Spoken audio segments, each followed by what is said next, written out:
ભરતભાઈ કાંબળના ભાઈ શૈલેષ કાંબળે બોર તળાવ પોલીસ મથકે ફરિયાદ નોંધાવી છે, જેમાં આરોપ મૂકવામાં આવ્યો છે કે તેમના ભાઈનું અપહરણ કરવામાં આવ્યું છે। ફરિયાદ નોંધાયા બાદ પોલીસ હરકતમાં આવી અને શહેર કોંગ્રેસ પ્રમુખ લાલભા ગોહિલની અટકાયત કરવામાં આવી છે। આ ઘટનાના પગલે કોંગ્રેસમાં ભારે રોષ જોવા મળી રહ્યો છે।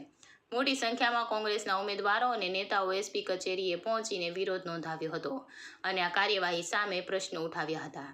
આ સમગ્ર મામલે વધુ એક વળાંક ત્યારે આવ્યો જ્યારે અપહરણ સંબંધિત એક વિડીયો પણ સોશિયલ મીડિયામાં વાયરલ થયો છે, જેને લઈને અનેક ચર્ચાઓ શરૂ થઈ છે। જો કે આ વિડીયોની સચ્ચાઈ અંગે પોલીસે હજુ સુધી કોઈ સત્તાવાર પુષ્ટિ કરી નથી। હાલ પોલીસ દ્વારા મામલે વધુ તપાસ હાથ ધરવામાં આવી છે અને સત્ય બહાર લાવવા માટે તમામ પાસાઓની તપાસ ચાલી રહી છે। હવે જોવાનું રહ્યું કે આ કેસમાં આગળ શું નવા ખુલાસા થાય છે। રિપોર્ટર ફિરોઝ મલેક, ભાવનગર।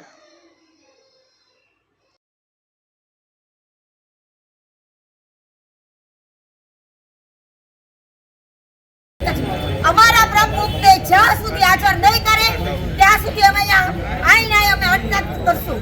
કાઈ પણ થશે, લાલભાઈને કાઈ પણ થશે તો જવાબદારી પોલીસ નિભાવશે।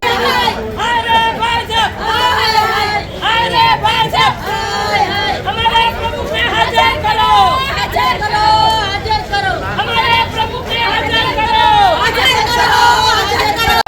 સત્ય સાથે બોલનાર વ્યક્તિ છે, કેમ ભાઈ નહીં? ક્ષત્રિય સમાજ અસ્મિતા બાબતે લડે એટલે ભારતીય જનતા પાર્ટી હરેક વ્યક્તિને દબાવવાનો પ્રયત્ન કરે। લાલબા ભગવાનનો માણસ સાહેબ, એની ઉપર આવી ફરિયાદ થાય ક્ષત્રિય સમાજના આગેવાન ઉપર? સમાજ કરે છે શું ગુજરાતમાં? દેખાડો તમામ રીતના સાહેબ। 10 દિવસ